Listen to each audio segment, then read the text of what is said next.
आप सबको जय मसीह की।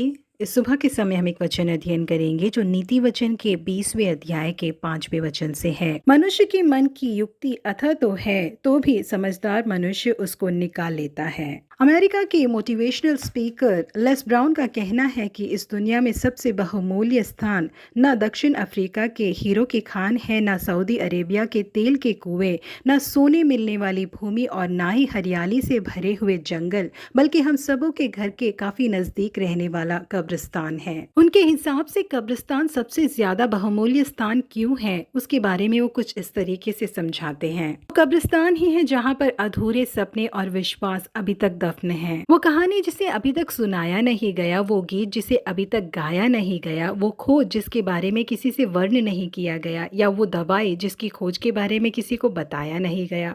इस तरह की कई चीजें हैं जो कब्र के अंदर दफन है। इतनी सारी बहुमूल्य चीजें क्यों कब्र के अंदर दफन है, क्या आप जानते हैं? कोई एक व्यक्ति जो अपनी हिम्मत करके इन कार्यों को बाहर नहीं ला सका, उसी के उस डर के कारण वो सारी चीजें इस कब्र में दफन हो गई करके लेस ब्राउन कहते हैं। बिल्कुल इसी चीज को पासवान माइल्स मनरो भी कहते हैं। जी हाँ प्रिय परमेश्वर के लोगों, परमेश्वर ने हमारे अंदर बहुमूल्य खजानों को रखा हुआ है। हम में से कई लोग हैं जिन्होंने ना कभी उसे बाहर निकाला है और ना ही कभी उसका इस्तेमाल किया है। यही कारण है कि मनुष्य ने अपनी जिस प्रतिभाओं का इस्तेमाल नहीं किया है वो उसके अंदर ही रह जाती हैं और हमेशा के लिए उसके साथ ही मर जाती हैं। ये दुनिया न केवल चाहती है कि हमारे अंदर की प्रतिभाओं को हम बाहर लेकर आए, बल्कि इस दुनिया को हमारे उस प्रतिभाओं की जरूरत है। यही कारण है कि परमेश्वर ने हमें ये प्रतिभाएं दी है। कई वैज्ञानिकों ने और ज्ञानियों ने अपने अंदर की प्रतिभाओं को बाहर लेकर आए। यही कारण है कि आज हम कई तरीके की आशीषों का आनंद उठा रहे हैं। अगर हम लोगों में से हर एक अपनी प्रतिभाओं को अंदर से बाहर लाकर उसका इस्तेमाल करेगा तो ये पूरी दुनिया कई तरीके की आशीषों से भर जाएगी। हम में से कई लोगों के अंदर कई